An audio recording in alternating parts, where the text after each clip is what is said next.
Think like a monk, summary इन हिंदी। सन्यासी की तरह सोचें। आप अपने जीवन में हर वक्त खुश कैसे रह सकते हैं? आप अपने जीवन को शांत और लक्ष्यपूर्ण कैसे बना सकते हैं? इन सभी प्रश्नों के उत्तर संत के पास होते हैं। वह अपने जीवन से सच्चे और ईमानदार होते हैं। इस दुनिया को सच्ची और ईमानदारी ही बेहतर बनाती है। थिंक लाइक अ मॉन्क, सन्यासी की तरह सोच, लेखक जय शेट्टी किताब के सारांश से अपने आप की सही पहचान करना सिखाएंगे। आप यह भी सीखेंगे कि अपने नकारात्मक विचार यानी नेगेटिव थिंकिंग को कैसे दूर कर सकते हैं। आप यह जानेंगे कि अपने अहंकार को गलत तरीके से नहीं बल्कि सही तरीके से इस्तेमाल कैसे करें। अहंकार का उपयोग अपने लक्ष्य को हासिल करने में कैसे लगाएं। इस किताब में यह भी बताया गया है कि मनुष्य जीवन का सबसे बड़े लक्ष्य दूसरों की मदद करनी होनी चाहिए। दूसरों की मदद करने से हमें सच्ची खुशी का आनंद होता है। तो चलिए अब थिंक लाइक अ मॉन्क, सन्यासी की तरह सोचकर किताब का सारांश शुरू करते हैं। पहचान। आप वह हैं जो कि आप सोचते हैं कि आप हैं। जब आप अपने काम में बेहतर बनना चाहते हैं तो अपने आप से बेहतर लोगों के पास जाते हैं और उनसे सभी उस विषय के बारे में राय लेते हैं। अपने से बेहतर और एक्सपर्ट लोगों की राय से आप अपने काम में जल्द ही बेहतर हो जाते हैं। इससे जिस काम को सीखने में आपको ज़्यादा समय लगता है उससे उस समय से आसानी से जल्दी से सीख लेते हैं। तो आप बताइए कि अगर आप अपने जीवन में खुश रहना चाहते हैं तो आप इसकी राय किससे लेना चाहेंगे? जाहिर सी बात है, आप इसकी राय संत, योगी, सन्यासी से लेना चाहेंगे। संतों को इस दुनिया से कोई सुख सुविधाएं नहीं चाहिए होती हैं, फिर भी वे इतने खुश रहते हैं और अपनी जीवन को शांतिपूर्ण तरीके से बिता देते हैं। अगर आप अपने जीवन में शांति चाहते हैं तो आपको संत का अनुसरण करना चाहिए। इसका मतलब यह नहीं है कि आप भी संत की तरह इस दुनिया की सुख सुविधाओं को छोड़ दें, परंतु आप संत से उनके जीवन के मूल्यों से सीख सकते हैं। संतों से सीखी जीवन मूल्यों के सहारे चली हुई जीवन आपके जीवन को बेहतर बनाने में मदद करेगी। आप अपनी सोच को संतों की तरह मजबूत बना सकते हैं। अपनी जिंदगी को एक अलग नजरिए से देखना शुरू करें और इस दुनिया को अपने आप को समझाने की कोशिश करें। आप यह जानने की कोशिश करें कि आपका इस जीवन में आने का लक्ष्य आखिर है क्या।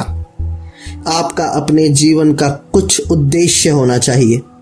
अपने आप को अनुशासित और दूसरों के प्रति सेवा भावना बनाएं।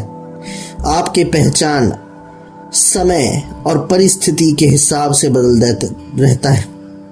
आप जब अपने परिवार के साथ होते हैं तो आपकी पहचान अलग होती है और जब आप अपने दोस्त के साथ होते हैं तो आपकी पहचान कुछ और अलग होती है और व्यवहार भी अलग हो जाता है। हमारी पहचान की कई परतें होती हैं और यह जगह हिसाब से बदलती रहती है। इसके कारण हम कई बार अपनी असल पहचान ही खो देते हैं। ये कितनी बड़ी बात है। इस किताब के लेखक को संतों के साथ रहकर काफी आनंद का एहसास हुआ। इनसे बहुत कुछ सीखने को मिला। लेखक अपनी नौकरी से नाखुश थे। परिवार वाले चाहते थे कि लेखक एक अच्छी नौकरी करें और अपने जीवन में वैसे ही बताएं। अगर आप भी ऐसा चाहते हैं तो इसमें कोई बुरी बात नहीं है, पर आपको पहले ही समझना पड़ेगा कि आपकी खुशी किस में है। अपने जीवन का सही मकसद खोजना और उसे करना ही जीवन को सही तरीके से गुजारना है। दूसरे की बातों में ना आकर आप क्या करना चाहते हैं वह देखें। अपने जीवन मूल्यों को पहचान और निर्धारित करें कि आप अपने जीवन को कैसे बिताना चाहते हैं। एक सार्थक जीवन का निर्माण करने का एकमात्र तरीका बाहरी शोर को दूर करना और भीतर देखना है। जब हम आत्म आलोचनात्मक हो जाते हैं तो हम खुद को याद दिलाते हैं कि हमारे पास सकारात्मक गुण भी हैं। आश्रम लेखक के मठ में एक कक्षा के दौरान एक शिक्षक गौरांग दास ने मन के कैंसर, तुलना, शिकायत, आलोचना पढ़ाया। कक्षा में उन्हें गपशप सहित नकारात्मक विचारों की आदतों के बारे में बातें की। उन्होंने अन्य संतों, भिक्षुओं को किसी ऐसे व्यक्ति के बारे में 10 अच्छी बातें लिखने का अभ्यास दिया जिन्हें उन्होंने आलोचना की थी और कुछ उनके बारे में कुछ बुरा बोला था। इस अभ्यास ने उन्हें गपशप की शक्ति और उसकी समस्याओं का एहसास कराया। हम लोगों की गलतियों पर ध्यान केंद्रित करते हैं पर उनकी ताकत और अच्छी बातों पर ध्यान ही नहीं देते। हम खुद की भी सिर्फ गलतियों पर ही ध्यान देते हैं,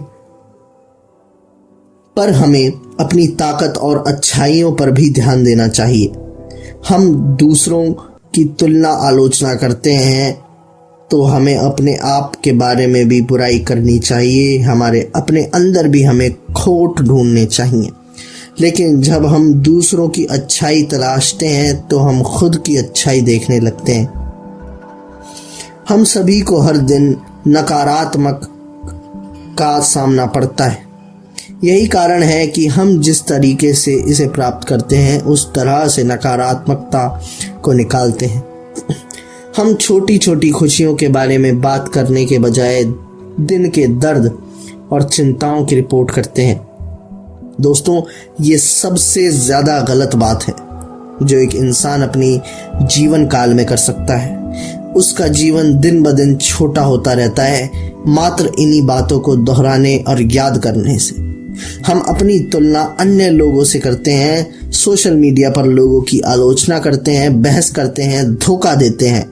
आदि नकारात्मकता से छुटकारा पाने के लिए हमें हमेशा सकारात्मक टिप्पणी करनी चाहिए। हम सभी के 3 मुख्य भावनात्मक जरूरी होते हैं जो शांति, प्रेम और समझ है। हमारे जीवन में बुरी चीजें हैं। हम सभी किसी न किसी समय बुरे वक्त से गुजरते हैं, लेकिन यदि हम पीड़ित मानसिकता को अपनाते हैं तो हम स्वार्थी व्यवहार करने की अधिक संभावना रखते हैं। दुनिया भर में हमारे पास इतनी शक्ति है, लेकिन डर और चिंता हमें हमारी वास्तविकता क्षमताओं से अलग कर देती है। बड़े होते समय हमें सिखाया गया कि डर नकारात्मक होता है। सच तो यह है, हम कभी भी पूरी तरीके से भय और चिंता के बिना रह ही नहीं सकते। हम संघर्ष और अनिश्चितता को खत्म करने के लिए कभी भी अपने आर्थिक, सामाजिक और राजनैतिक दुनिया को बनाने और ठीक करने में सक्षम नहीं हो सकते। हालांकि डर बुरा नहीं है, यह हमारे दिमाग के खिलाफ केवल एक चेतावनी है। यह हमें बता रही है कि कुछ गलत हो सकता है। डर हमें बनाता है या बिगाड़ता नहीं है। हम उस डर का इस्तेमाल कैसे करते हैं यह हमें बनाता या बिगाड़ता है, और वही मायने रखता है। ऐसा समय होता है जब डर हमें वास्तविक खतरे से बचने में मदद करने के लिए महत्वपूर्ण चेतावनी देता है, लेकिन ज्यादातर समय हम अपने जीवन के बारे में रोजमर्रा की दिक्कतों का सामना संबंधित चिंता महसूस करते हैं। हम जितनी देर तक डर को पकड़ के रखते हैं वह उतने ही बढ़ता चला जाता है। यदि हम तनाव और भय को नकारात्मकता के रूप में देखना बंद कर देते हैं और इसके बजाय संभावित लोगों को देखते हैं तो हम डर के साथ अपनी रिश्ते को बदल सकते हैं। बेहतर जीने के लिए हम जो चाहते हैं उसके पीछे गहरे कारणों की खोज करनी चाहिए। यह सोचने के लिए रुकने की आवश्यकता है कि हम कुछ क्या चाहते हैं और हम कौन हैं, या इसे प्राप्त करने के लिए हमें कौन होना चाहिए। ज्यादातर लोग जवाब तलाशने की आदी होते हैं। उत्तर की तलाश में हम प्रश्न पूछना बंद नहीं करना चाहिए। भय मृत्यु को नहीं रोकता, यह जीवन को ही रोक देता है। गौतम बुद्ध। दोस्तों, एक हिंदू दार्शनिक हुए हैं।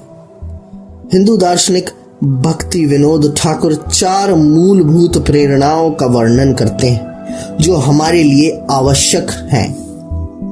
पहला डर, दूसरा इच्छा, तीसरा कर्तव्य, चौथा प्यार। पहला, इसे बीमारी, गरीबी, नरक के भय या मृत्यु से भय से प्रेरित होने के रूप में वर्णित किया गया है।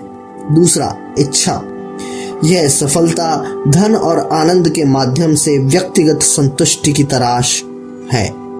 तीसरा कर्तव्य, यह कृतज्ञता, जिम्मेदारी और सही काम करने की इच्छा से प्रेरित है। चौथा प्यार, यह दूसरों की देखभाल करने और उन्हें मदद करने की इच्छा का कारण है। हम सभी के अलग अलग लक्ष्य होते हैं, लेकिन हम सभी समान चीजों से आनंद पाना चाहते हैं और अर्थ से भरा जीवन चाहते हैं। संत हमसे बाकी लोगों की तरह आनंद की तलाश नहीं करते हैं। वे खुश या आनंद की तलाश में नहीं हैं, इसके बजाय वे उस संतुष्टि पर ध्यान केंद्रित करते हैं जो एक सार्थक जीवन जीने से आती है। जब हम खुश होते हैं तो हम जो करते हैं वह मायने रखता है, इसीलिए हम मायने रखते हैं। बुरी चीजें होती हैं और जीवन कभी कभी हमें नीचे खींच लेता है, लेकिन आगे बढ़ना हमेशा संभव होता है। सच्ची खुशी को समझने का मतलब है कि हम कर्तव्य और प्रेम से प्रेरित होने के मूल्य को देखें। जब हम कर्तव्य और प्रेम से कार्य करते हैं तो हम जानते हैं कि हम अपने जीवन और अपने समाज को मूल्य प्रदान कर रहे हैं। जब मन, हृदय और संकल्प के बीच में सामंजस्य हो तो कुछ भी असंभव नहीं है। ऋग्वेद अपने भीतर की विभिन्न आवाजों को प्रेरित जागरूक होने में मात्र से एक ही हम अपने द्वारा लिए गए अच्छे और बुरे निर्णयों में अंतर कर सकते हैं। जब हम अपने दिमाग में कई आवाजों को सुलझाना शुरू करते हैं तो संघर्ष का स्तर कम होने लगेगा। अपना दिमाग लगाएं और उद्देश्य खोजें। भगवत गीता के अनुसार 20 उच्च मूल्य और 6 नीच मूल्य हैं। उच्च मूल्यों में शामिल हैं दूसरों के बीच कृतज्ञता, सेवा, स्वीकृति, गहन अध्ययन, तपस्या, अहिंसा, सच्चाई, करुणा, नम्रता और संयम। दूसरी ओर 6 निम्न नीच मूल हैं लालच, वासना, क्रोध, अहंकार, भ्रम और ईर्ष्या। जीवन में बुरी खबर यह है कि हालांकि निम्न मूल्य कम संख्या में हैं पर ज्यादा शक्तिशाली होते हैं। इसीलिए जब वे कार्यभार ग्रहण करते हैं तो वे हमें जल्दी से नीचे खींच लेते हैं। परंतु अच्छी खबर यह है कि नीचे खींचे जाने की तुलना में हमेशा ऊपर खींचने के और भी तरीके होते हैं। धन्यवाद अपना कीमती समय हमको देने के लिए। आप अपने जीवन में बढ़ते रहिए और खुश रहिए।